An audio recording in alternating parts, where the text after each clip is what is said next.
All right, well, let's just have a chat. This is the 15th of December 2023, here in South London to interview Jo Brand, who appeared at 33, we think, first time under the billing of Sea Monster in the early 90s. We think it was 1991. We do, yep. Indeed. And Jo, thanks for doing this. Not at all, pleasure. Yeah. How did you start off thinking about going into stand-up comedy? What's your background, and where do those thoughts first arrive? Well, I was a nurse, a mental health nurse, when I started doing stand-up, and I had been thinking about doing it for years, but I'd never known how to get into it. So there was a drama group at university, but I think I lasted half a session at that. It wasn't my thing. It was very different from stand-up. And when I left university, I applied for drama school because I thought that was a way into it. And I did one audition. I had 6 lined up. I did one, and it was so humiliating. I cancelled all the others, and so that wasn't an option anymore. I just thought that the thing that really put me off was there was about 15 of us, I suppose, and one woman did a speech from St Joan, and she included lying down on the floor and foaming at the mouth. And we all thought she was a complete idiot, to be honest with you, and she was the only one that got in. And so I thought, they're not looking for someone like me. You don't remember her name, then? I don't, no. Such a shame. Glenda Jackson. No, it's someone roughly my age, maybe even a bit younger. No, I don't, sadly. That would be great if I could remember her name. And so then what happened was alternative comedy kind of started to happen in the early 80s. And I was a nurse, and I worked sort of weird hours, and I was always knackered, so I didn't actually go and see very much of it, but I was aware of the impact that it was having. So I thought maybe I'll have a go now, because it seems a little bit more me-friendly than the traditional kind of northern sort of comedy that we'd had for absolutely years. Did you have any friends in the business at all, or was this completely isolated? No, I didn't have any friends in the business at all. No, I know it was a bit odd, really. Yeah. But I did used to keep going on to my friends about it, and they got really sick of me saying, "I want to be a comedian." And so what actually happened in the end was that one friend of mine set up a comedy benefit to raise money for charity in a nightclub in Soho. And she said to me, "This is your chance, just go on and do 5 minutes." Well, in hindsight, I know that everything was wrong with that venue. It was a nightclub. Most of the people that were there were friends of theirs, and they weren't a traditional comedy audience. So they didn't really know how they were meant to behave. And added to that, there was also a comedy double act who did mainly weird arty stuff, consisting of Tony Green and Ian Hinchcliffe. And for some reason, they'd come to the gig. They weren't actually on. And I prepared 5 minutes, which was far too esoteric for any comedy audience, about Sigmund Freud. That was terrible. And now I look back on it. So what on earth possessed you to talk about? Well, what possessed me was that I just studied it at university, so I knew a lot about it. And I thought, I've never heard anyone kind of talk about psychoanalysis or anything. So this will be interesting for them. Wrong. And the other problem was that the woman that was organising it didn't really know about sort of running order, and you're meant to put the newer acts on first, especially if they've never done a gig before. She put me on at the end after everyone had been on. I remember Johnny Immaterial was on, who was brilliant, of course. And so at midnight, I went on. I was so drunk I could barely stand up because I was so nervous. I had about 6 or 7 pints of lager. And as soon as I stood on the stage, Ian Hinchcliffe and Tony Green just started shouting at me, "Fuck off, you fat cow," over and over again. They didn't even draw breath. They just repeated it over and over. So I did fuck off after probably 2 or 3 minutes.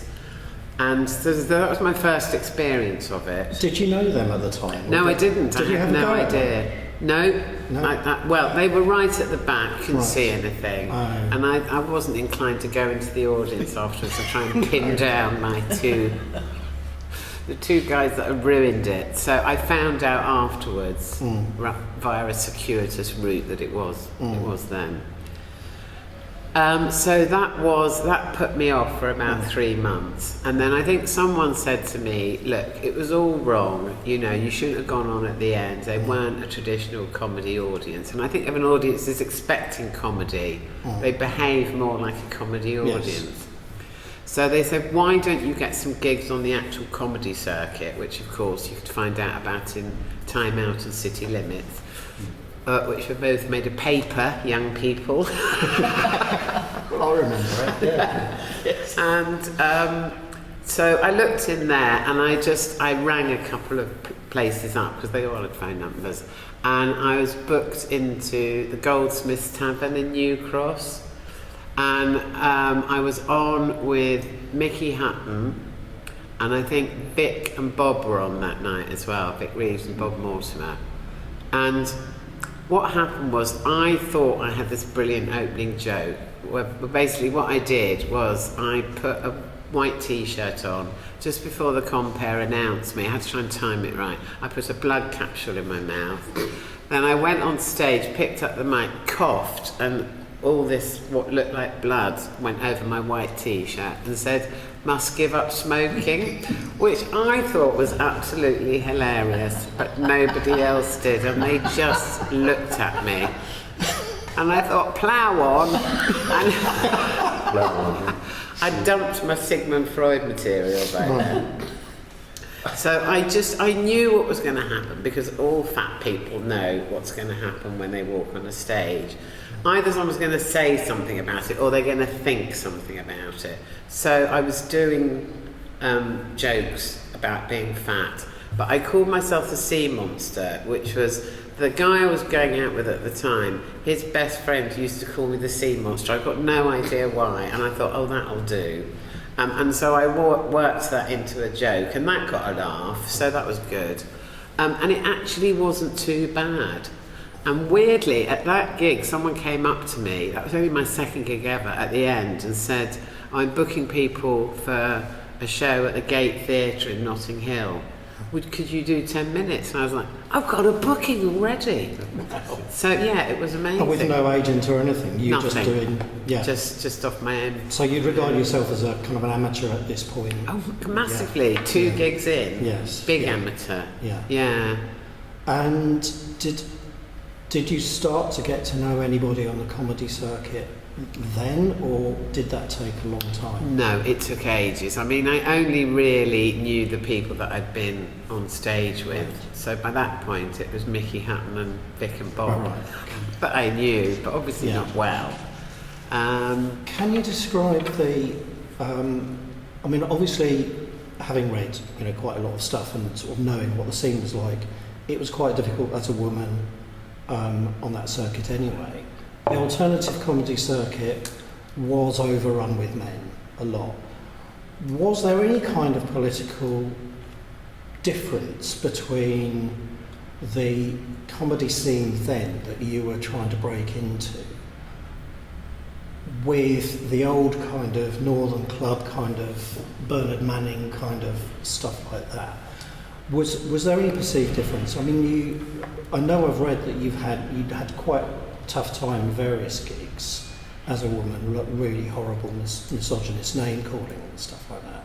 But was there a sense with at least fellow comedians there was a bit of support there, or not? Oh, I think there was very much a sense of support there. Good. I mean, I have to say, I mean, the audience were misogynistic, and but on the whole, the people that I worked with weren't, certainly not to my face, and that's the same in a way, isn't it? The same thing. And they were very friendly and supportive, and they would empathise with me. You build up to do certain gigs, and the two really difficult ones at the time, well, there were three actually. There was the Comedy Store on a Friday night, which was a bear pit, and if you went on last there, you went on at like 2:10 in the morning. And on a Friday, people were in a bad mood, and so there were a lot of groups of blokes, city blokes, who'd come out of work and been drinking since 5.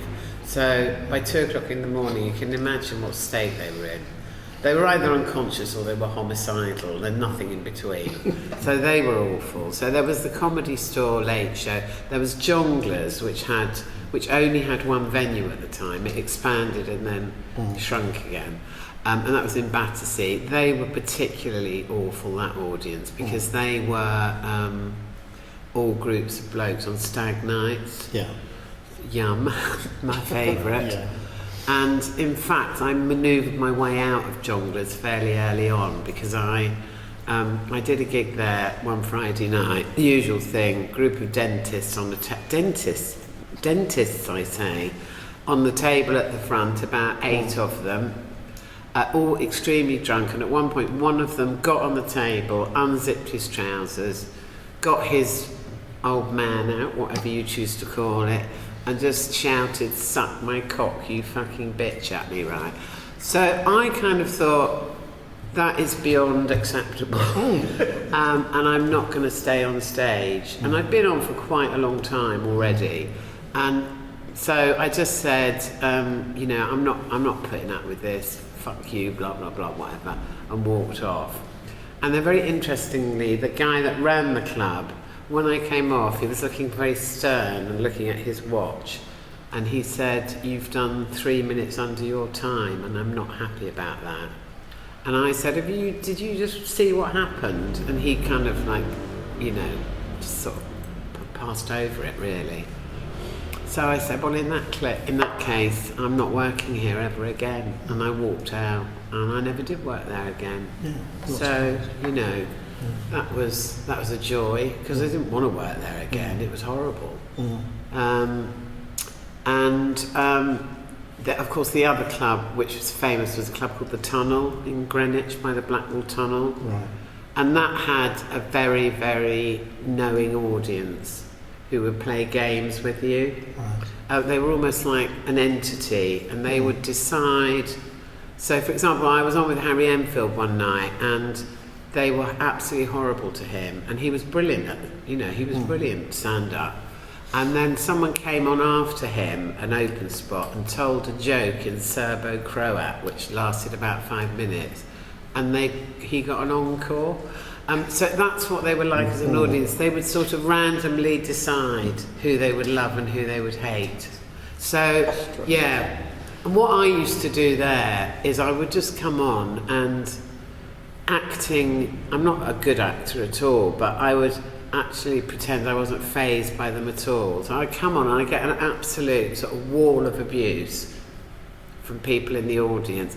And I would just stand there and look at them and smile and go like that. And they would get bored and they would shut up, and then I'd start. So sometimes it took 5 minutes for that to happen. But it seemed to work as a tactic. Yeah.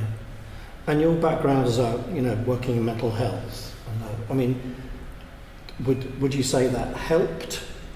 Oh, it helped massively, because, to be honest, because I was in charge of the department that I worked in, which was a 24-hour walk-in emergency clinic, and anyone could come in there, whether they were drunk, whether they just had a fight outside, whether they had a knife somewhere, So I was always the one that was wheeled out to say, "I'm sorry, you have to leave," or "I'm sorry, you can't have any heminevrin," or "You're not going to be admitted," or whatever it was.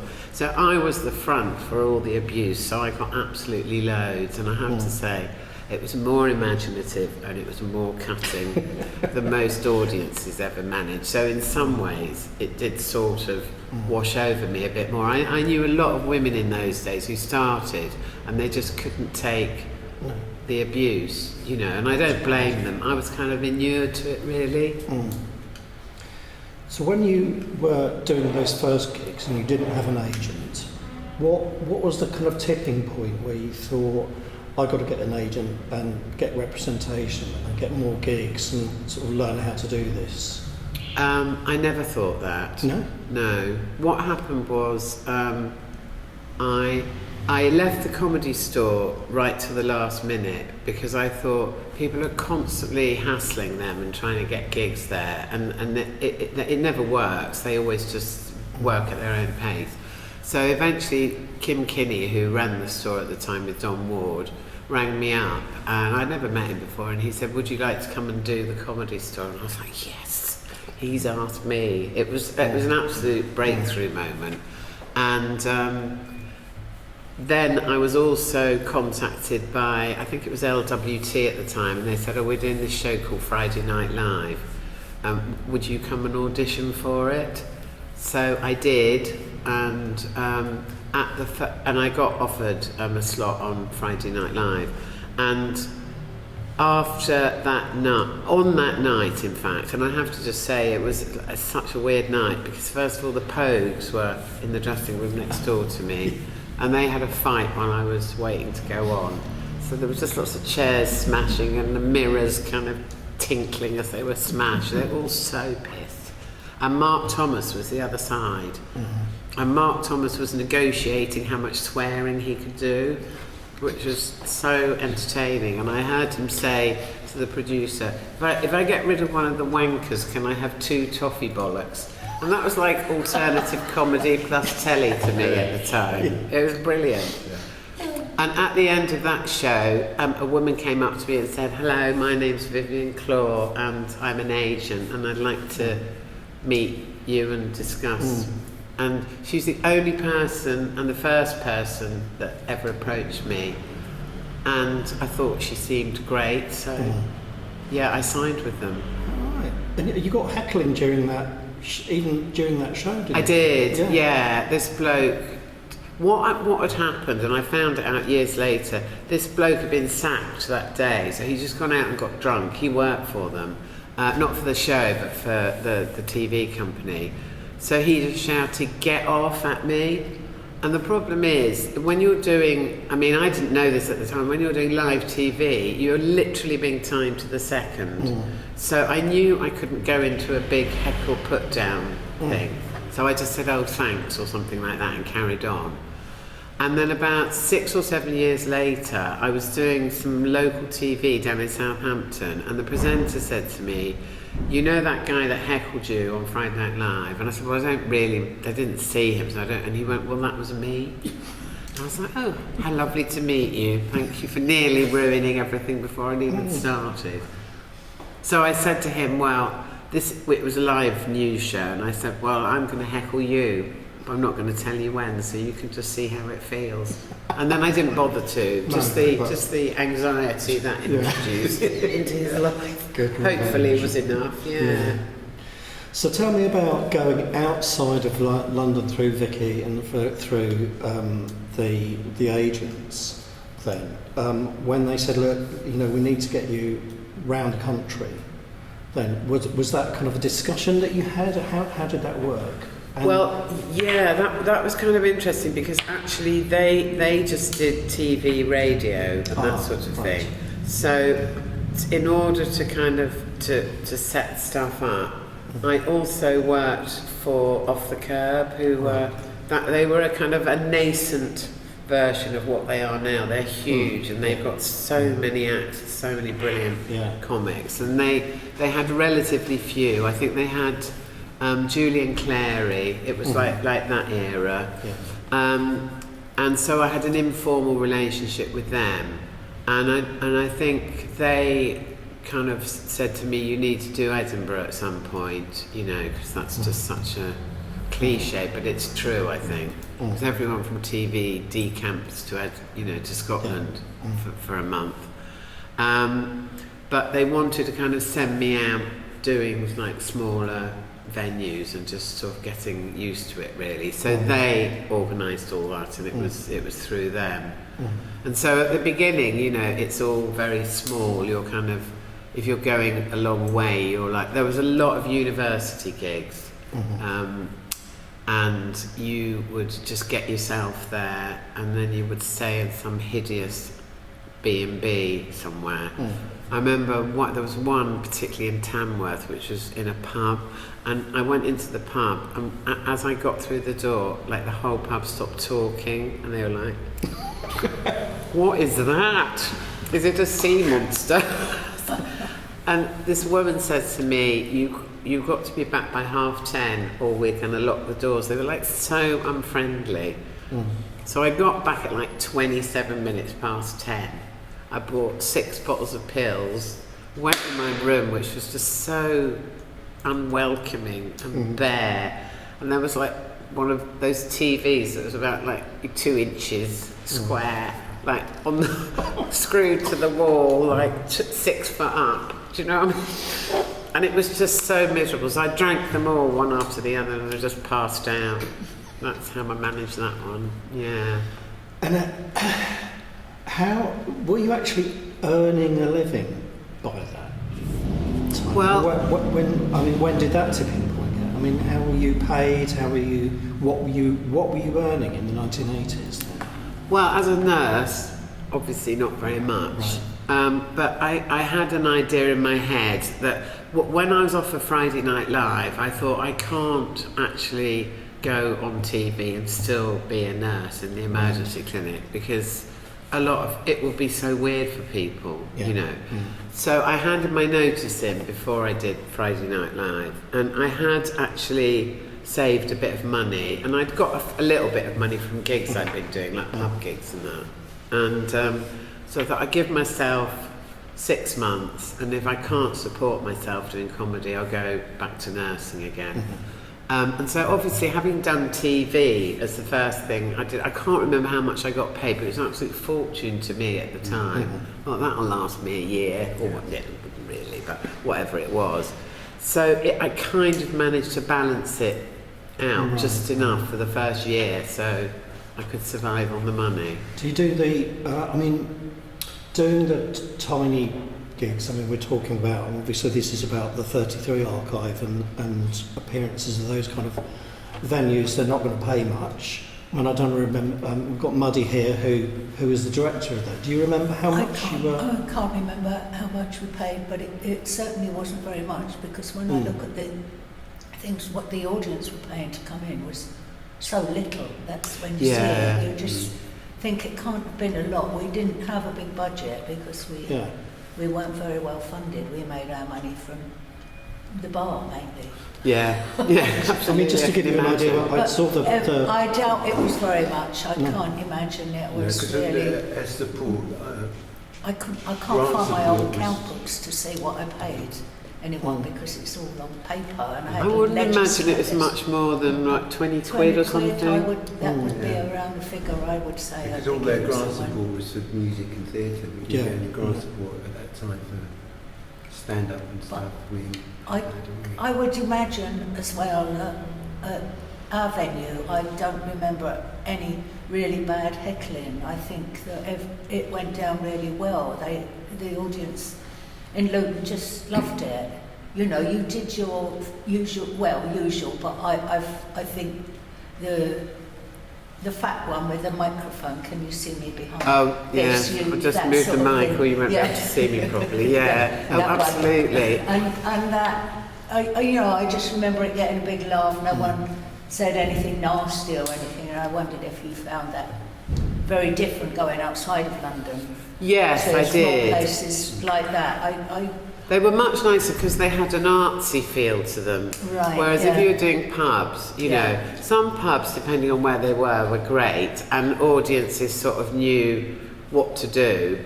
Other pubs you would turn up at, and they obviously either hadn't done much comedy before, or the student gigs were appalling, because basically students just want to get drunk and have sex with each other. They weren't interested in someone up on stage, yakking away. So it's very much the feel of the venue, I think, which kind of controls the atmosphere. Yeah. And certainly it's a pleasure. I certainly got the idea that you enjoyed it there. You seemed to have a really good time. You were pleased about it afterwards, and it was there. So That's why I thought must have been quite early on in your career to have done a small venue.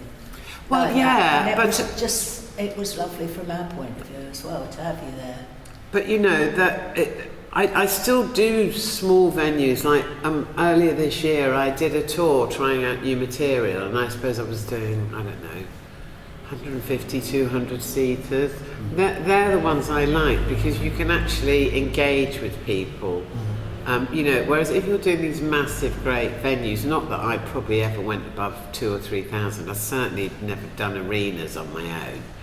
But the thing is, it's such an amorphous mass. There's no feeling of individuals there and who they are and what they think. And I like to be able to chat to people. You know, I did a gig. I always go in and I do stuff out the local paper and say, oh, you know, who's your local MP? Well, I did one gig on this tour and someone goes, oh, Matt Hancock. So then we all did like 10 minutes on that all together, you know, oh, what do you think of him and have you met him and all that sort of thing. And I like that sort of smaller arts, local thing, rather than just a load of blokes in a pub that I think, oh, there's something weird going on in the corner, there's a fat woman with a mic. Do you know what I mean? It's very different. We have got a comedy club in Luton at the moment. We don't run it, but I think it's managed by Happy Shark. Oh yes, I've heard of them. And the venue in Luton is really a jazz venue. It's Okay. right opposite where 33 is. It's called the Bear Club. So if they ever ask you to do anything, please do. Oh, all right, I will. I'll write that down. So they always sell out, don't they? Yeah, they always sell out. It's about 100 Perfect. maximum, I would say. With great hands. Yeah, good It's place. a case of when you're doing those small venues, I mean, would you say they're bread and butter, not financially, but in terms of experience, so that you have a nice experience to balance against, like you say, the student gigs, which are just awful and you get heckled all the time and it's not a great experience? Yeah, they very much are. You do feel with the small, you know, the smaller sort of art centre type venues that people will give you a hearing before they lay into you, and even if they don't like you, they just won't laugh quite so much. They're not horrible to you, you know. Whereas other places, and you know, I think everyone, when you start off, we've all worked in like such weird places. I mean, I did a small venue out in Oxfordshire somewhere, and my dressing room, in inverted commas, was the disabled toilet, and I kind of hope that no one there was disabled that night, you know, because I mean, I wouldn't have shut them out, but it was a bit weird, me kind of, and I had to sit on the toilet with the lid down, and you know, it was so. And then there was Eugene Cheese used to run a gig. Oh God, I can't remember what it was called in central London, just off Carnaby Street, and we had to go in the kitchen and wait to go on.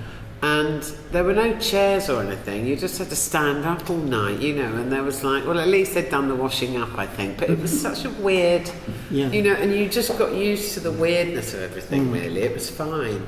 I was fairly flexible, I didn't mind, really. And of course, in the Comedy Store, the toilet was miles away, so all the blokes would piss in the sink. And if you were a woman, you were like, oh, okay. I can't get to it, honestly. Well, I remember getting fed up with that and saying to someone one night, oh, look, I'm dying for a piss and I haven't got time before I go on. And he went, look, I'll hold the door. So I did manage to manoeuvre my way up there. But then he forgot and sort of wandered off, and then some other comic came in and I was like, oh, sorry. You know, all that sort of thing. It was, yeah. And you were touring with it. You had someone who drove you, or did you do most of the driving? Initially, no, I didn't have anyone. I did most of the driving, but once off the curb set up formal gigs, yes, you'd have a driver, and you know, as time went on, you noticed the hotels were getting a bit nicer every time. I can remember going into one hotel. I'd sort of not got used to the fact that they had gone so upmarket. And I'd had a rush out of home, and I had a Tesco's carrier bag, and this woman goes to me, I'm sorry, homeless people aren't allowed in here. I'm not homeless, I'm staying here. I quite enjoyed that moment. She was very embarrassed. Can you say something about fellow women comedians who, you know, obviously you were friends with a few people. And was there a sense of, you know, we're all in this together? Was there any competitiveness? Or was there were so few of them, then you would only see them occasionally? I mean, what was it like? There were very few women. I would say between 15 and 20 when I started off, where there were maybe 250, 300 men. So you would very rarely be on the bill with another woman. So, I mean, I'm the middle child of two brothers, so I kind of quite like the rough and tumble of, you know, the way that men behave, and so I didn't mind that at all. But I also think with my act, I was quite combative, you know. Like I didn't lay into people straight away, but if they laid into me, then I gave it to them with both barrels. Because I've been dying to do it for years, and also I think, you know, I was prepared for it in that I had a sort of sliding scale of heckle put downs as well. So they're sort of like your armour in a way, you know, that if someone does a sweet little heckle, you just do a nice little reply, and then if it's like really awful, you go sort of up to nuclear. And but I think a lot of other women, like if you look at someone like Hattie Hayridge had a very particularly structured act, which was really well crafted one-liners that were quite surreal. And she wasn't one of those people that you could just tune into now and again. You actually had to listen to her, you know. Whereas with me, I was kind of more like a bit all over the place, and I tried to learn how to talk to people in the audience, and she wouldn't really engage with the audience as well. She was like almost like an actor doing a monologue in some ways. Hilarious. I mean, really funny. So it was. I think those sort of women probably found it more difficult if they were in a rough gig, you know. And I think that's why we all liked going out of London, because people in London I always found are a bit. They're a bit, oh come on, entertain me, you know, because they've got so much going on. They've so much choice. Whereas you go to somewhere, you know, like a little place in Luton, or you go to Reading, or you go to Bracknell, or wherever it is, they're so delighted that you're there. I did a tiny little theatre in Shetland once as well. They were absolutely so delighted to see us, with Eddie Izzard. And we could have just sat there or read the paper out to them. They loved it, you know. And that's like the extreme. But yeah, so the thing about audiences is they vary hugely. They're not just an amorphous mass wherever you go. They're very much made up of the setting, the people, the amount of alcohol they've had, what day of the week it is. Are they kind of a bit middle class, or are they kind of, whoa, I love, you know, are they a bit football? Whatever it is, it really varies so much. And would you say that the availability of a range of venues has got smaller over your career? Oh, I would say it's exploded over Really? my career. It feels like it, yeah. I mean, in London, there were a lot of comedy clubs. They're all very different, you know. There was, again, I've sort of talked about this before, but there was a vegetarian restaurant in North London, and that was quite unusual. There were. It was during the Falklands, and there was a double act called the Port Stanley Amateur Dramatic Society, with Cliff Parisi, who's now in Call the Midwife, and Andy Linden, who's also an actor who's done quite a few Harry Potter films. But they used to come on dressed up as Argentinian soldiers, and if they got heckled, they'd have a rucksack with corned beef sandwiches in them, and they would throw them at the audience if they got heckled. And they got barred from the vegetarian restaurant because they brought corned beef in with them. Yes. So, you know, all those sort of quirky things, which maybe you don't get so much anymore, because once people realised there was a professional route to TV and films and whatever, clubs started to change then, I think, and they proliferated for a long time. And then I suppose they shrunk back down again. Because I know lots of jongleurs closed, for example. Yeah. You know. And the art centres venues, I mean, obviously the 33 is no more, and there is a kind of place in Luton, but we don't talk about that. Okay. But it's, I mean, there's been a huge reduction in those kind of venues, but then I suppose the expectations are different. I mean, as you say, the expectations through, you know, all the different channels that you can put your material out, I suppose, has exploded. So do you think it's more, do you think it might be easier for people now starting out or more difficult? I think just the huge amount of people wanting to get into it makes it difficult. Right. But I suppose, I mean, I'm so glad that, like, you know, social media wasn't around when I started, because I think one thing that it does is it gives people so much more access to you. You can't do the same old crap jokes for very long. You know, you have to constantly reinvent yourself. And obviously there are some people, you know, and I was never one of them, and I think a lot of women were like me in a way.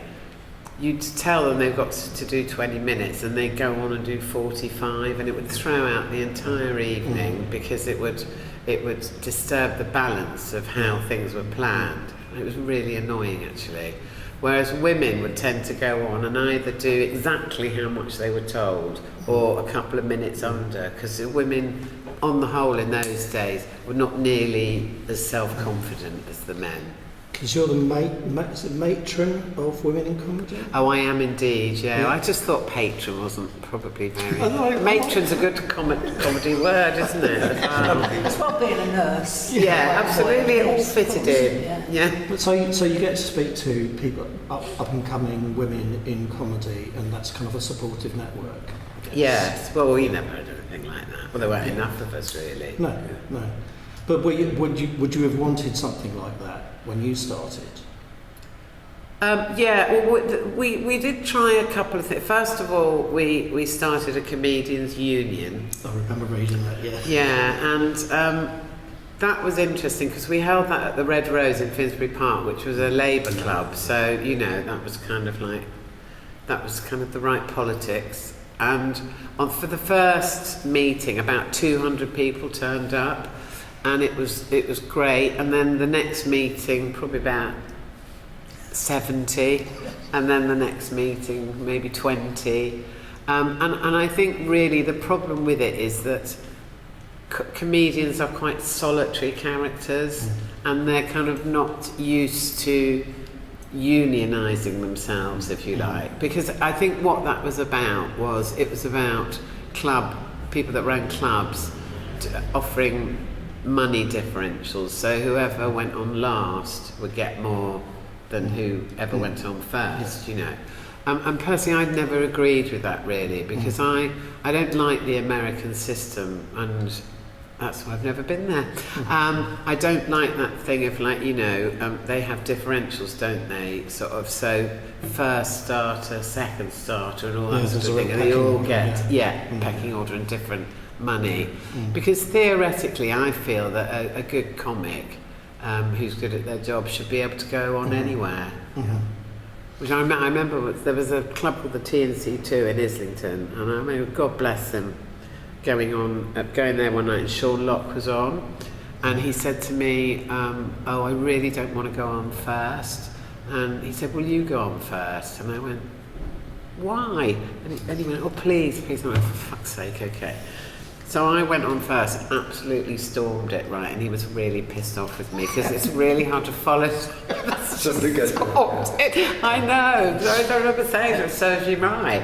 You should have gone on first and that would have happened to you, you know. But anyway, don't think he ever asked me again. But that was unusual, because going on first and storming it doesn't normally happen because they're not drunk enough. You know? But you remember, from Muddy, you remember Joe's gig at 33. I mean, I was there, but I don't remember. I was with Joe all the time. I can't remember whether you drove there or came by train. I never used to come on the train, so I would have driven there. I used to go and meet people as well. I remember going to meet Ed Byrne when he did a gig there, and he was like a little boy. He was so young and pretty. He still looks like a little boy in some ways, and he's like But, whatever he is now. Yeah. It was just a good gig, but you were nervous when you were we were sitting in the tech room, and you was watching Owen, and but I mean, you stormed it when you went out there. Everybody loved you. It was great, but it was interesting for me to see how nervous you were before you went on. I was always nervous. You just smoked. Oh God, I know. I smoked at the same time. I was rolling my cigarettes, but we were both I know. fuck of smoke. I think like my cigarette consumption used to go up massively every time before a gig. I was so nervous pretty much every time, really. Still am, really. I'm sure you are, yeah. My personal memory of that gig is standing waiting to talk to you and saying how much I liked it afterwards. And there was a guy local to the 33 who used to come and do mime shows and stuff like that. It was called Ray Levine. Ray Levine. And he was a bit, on the scale, as you might say, but a bit intense. And he just buttonholed you outside the tech room and said, just challenge you, I don't like you doing this man-hating stuff, and why do you have to do that, and so on. And obviously, with your training, you could deal with that kind of person. I mean, is there many instances where people have buttonholed you afterwards and really confronted you, or do they leave it usually in the gig? No, there's been quite a few times. Yeah, absolutely. But I'm always prepared to argue my case. I mean, particularly back in those days, I'm not sure how much has changed, quite honestly. And,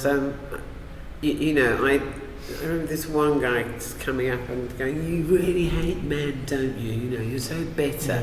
And I said, "Well, I don't actually, but I just hate you." and then I found that worked really well. So anyone after that, but it's such a ridiculous thing.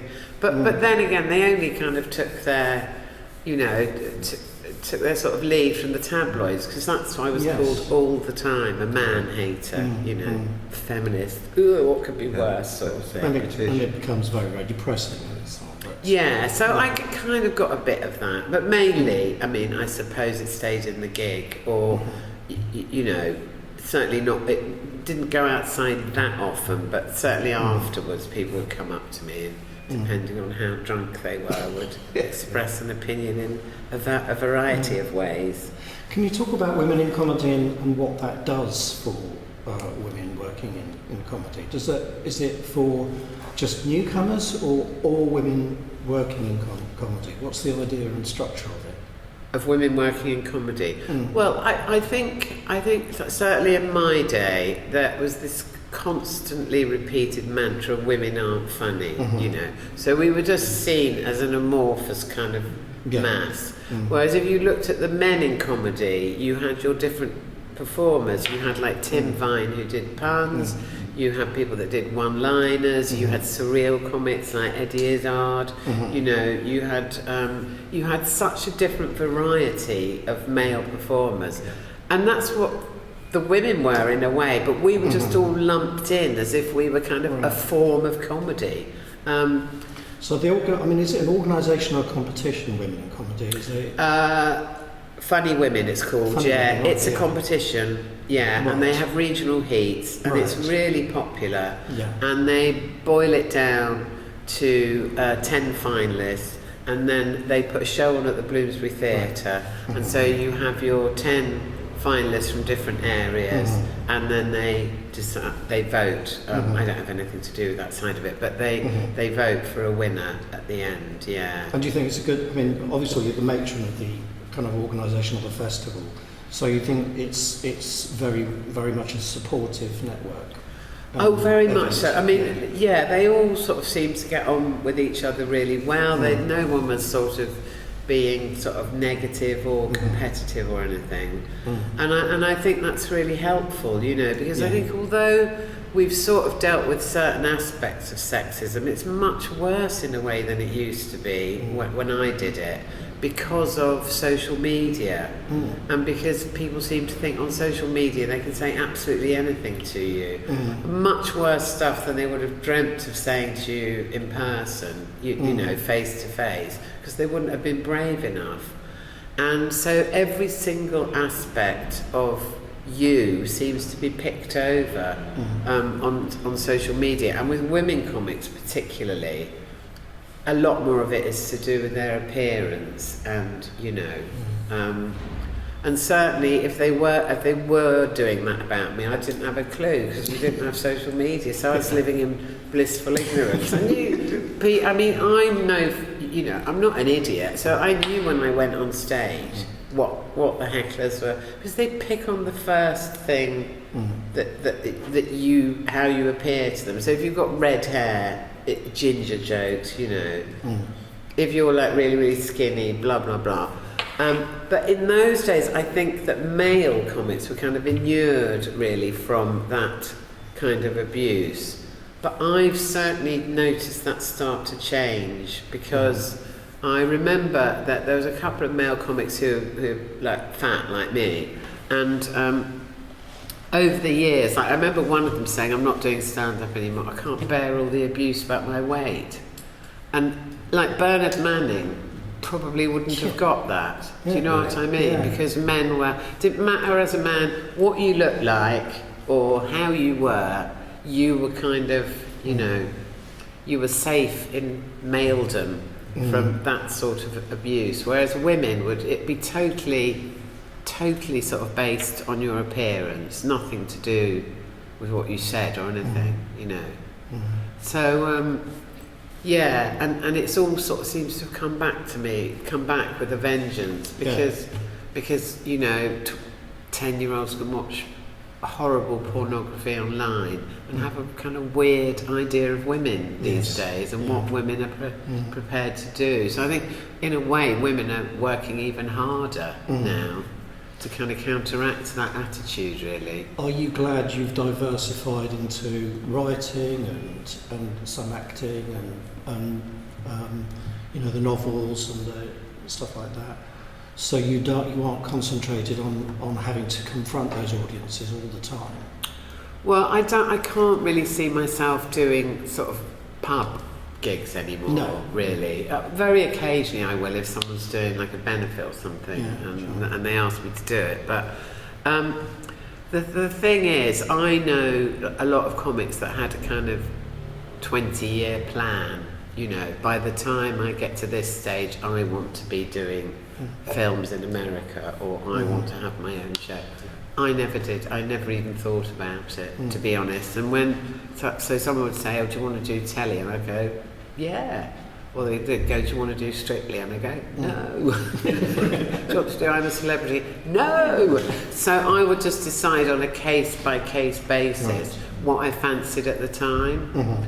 So I liked, for example, I used to love doing Question Time, and I don't like doing it so much now, because like they get on my back a lot more, because I'm a higher profile. In the old days it didn't really matter quite so much, but now it's like the Daily Mail, Field Day, you know, so I tend to limit those sorts of things. So I just choose at the time what I like doing. Yeah. You do other things now, don't you, on telly that aren't comedy based, but you are always funny in them. Like last time, I saw you on the book programme, but I also saw you on your week on Countdown, which I think you were very docile, Countdown. Well, again, I've been doing Countdown since the Richard Whiteley days, because as a student I loved it, and also I'm really good friends with Susie Dent.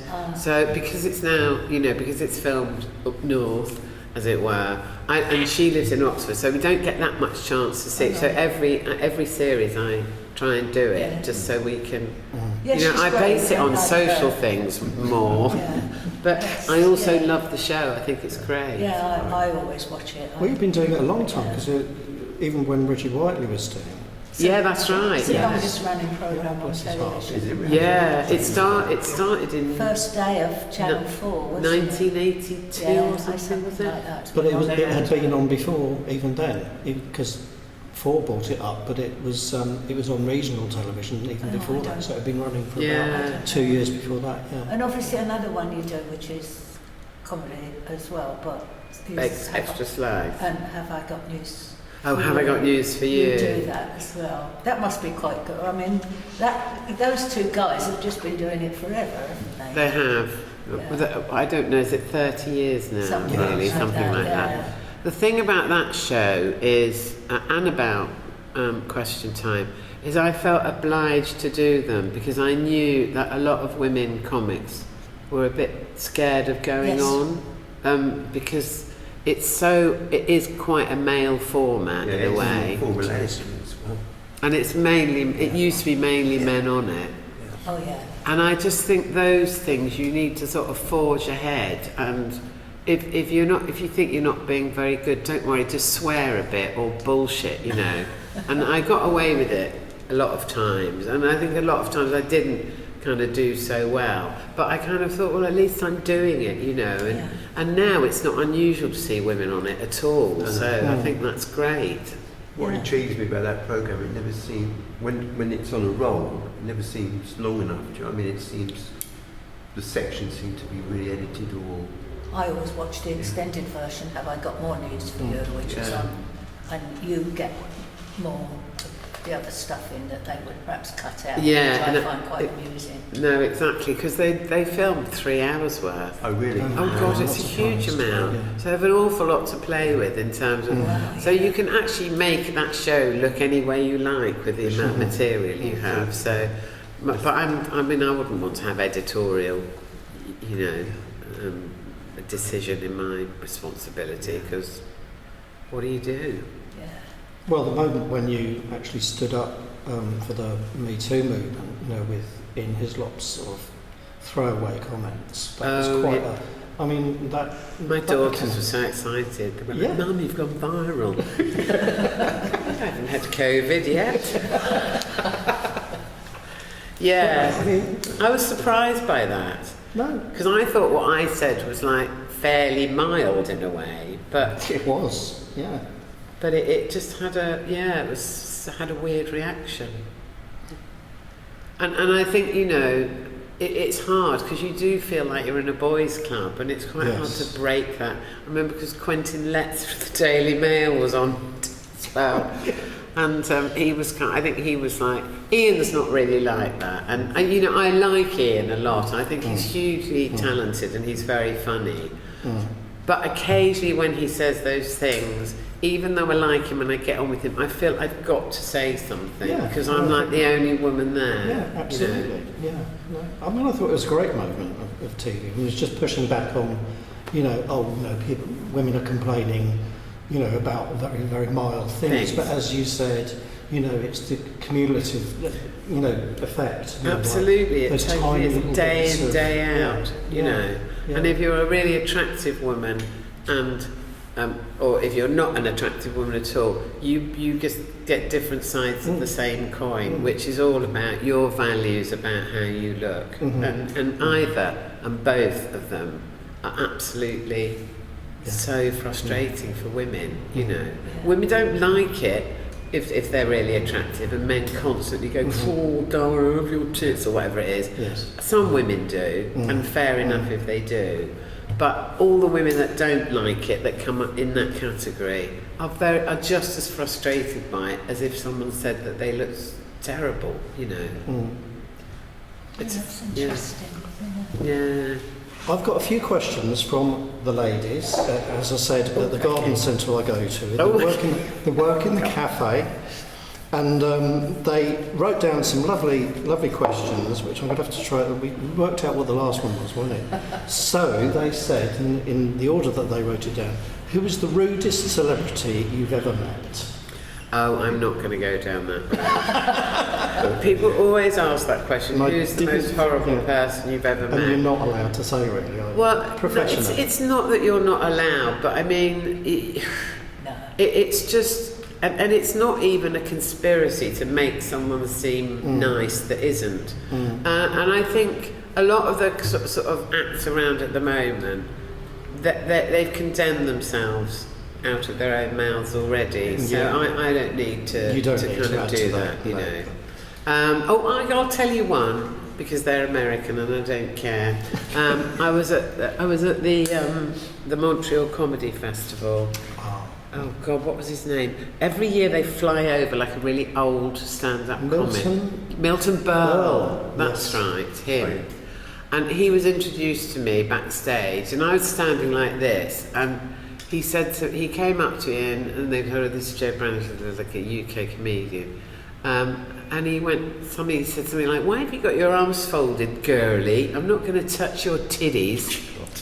And I'm like, I felt like going, fuck off, you senile old git. Yeah. But I kind of went, hilarious, you know.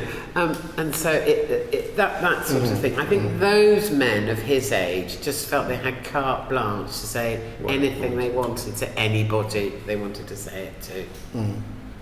And one of the other things that they asked about it being harder as a female stand-up in the comedy world. I think we've touched on that quite a lot. Yeah. And then were male comedians accepting of you at that time, or did it vary?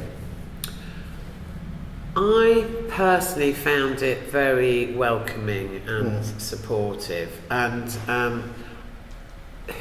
that may well have been because they didn't really see women as a threat. I'm aware that there's a lot of competition at that time between sort of individual male comics, and I think the worst competition was between probably male comics that were lumped in the same category, so Panmeisters, Boy Next Door, whatever you happen to be. You were always a bit competitive with your most similar, because it's always someone who's closest to you in your peer group who sometimes you feel most competitive with. So no, I never really noticed. That's good. You know. Were you glad that you came up as a female comedian in that world at that time? Because I know Victoria Wood found it very lonely, because she was one of the very, very few when she started in the 70s. Yeah, but I think that's because Victoria Wood was on a very different circuit.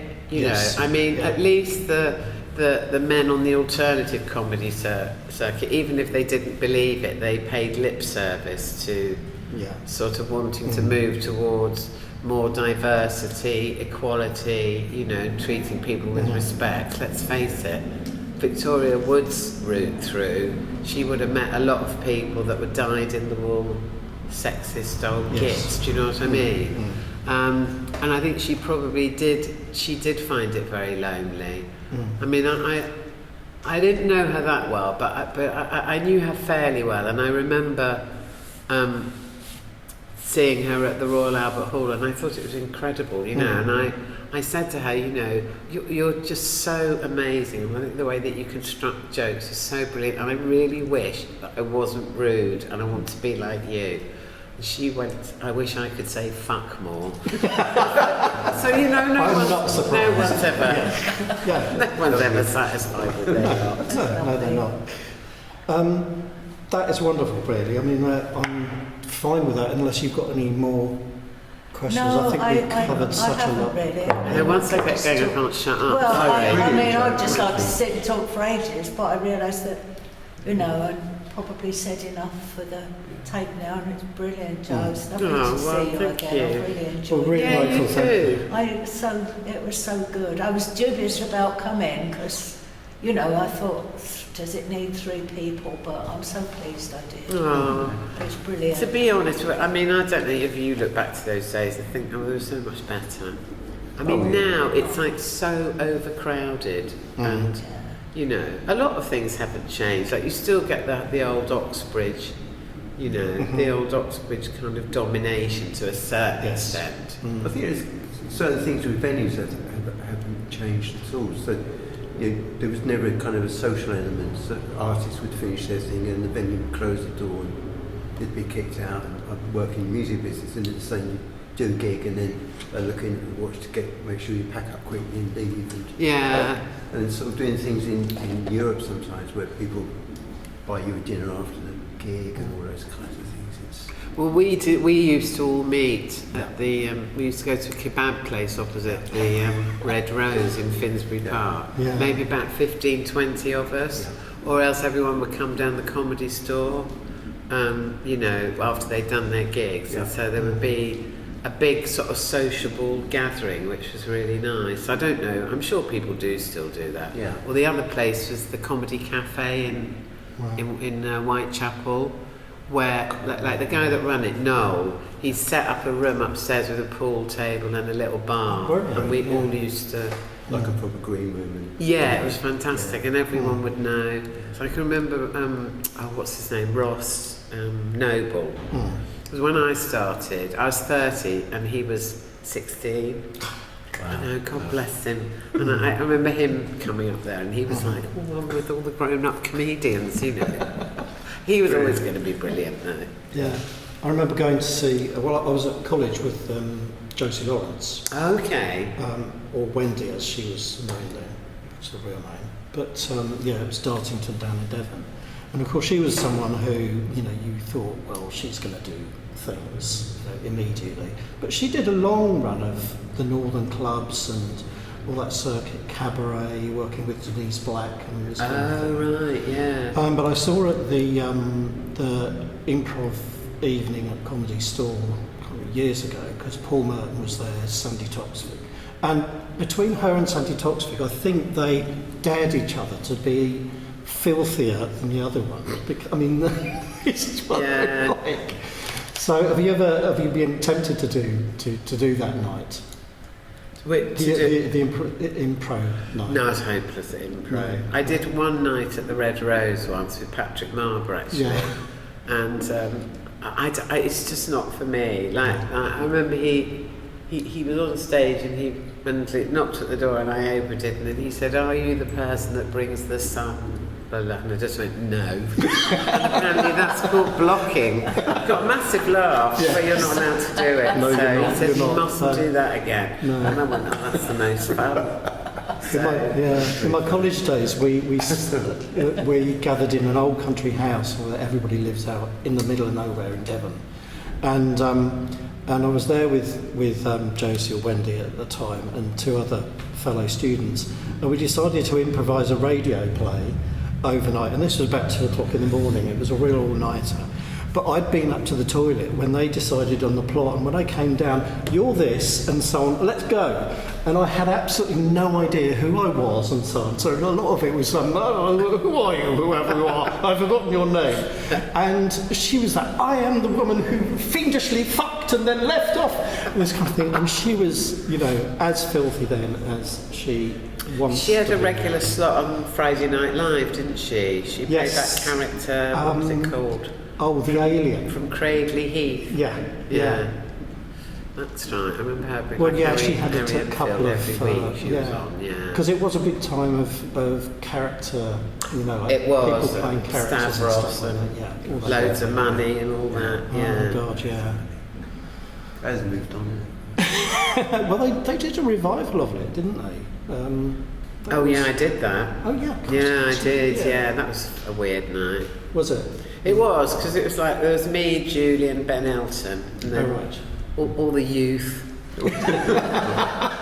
You know, it was an odd. We sat oddly together, I think, really, as a group. But it was very interesting. Yeah. Yeah. Do you get a chance to, or do you take on yourself to go out and see gigs sometimes? Just, no. Bit of a busman's holiday, isn't Yeah. it? Yeah. Like what my favourite social occasions, if you do a big benefit and there's about 15 if you want, you just see everyone, Yeah. you know, Yeah. and it's kind of really nice to see them all, and you're doing something positive as well. So Yeah, I think the last time I saw you live was at the Stables, Wavendon. doing it. yeah. Because there was quite a few people on like that. I can't remember what charity it was. Was it Air Ambulance? Air Ambulance, Yeah, that's right. Yeah, that's right. yeah. No, I like them, those people. Yes. You sort of forget they don't really get funded.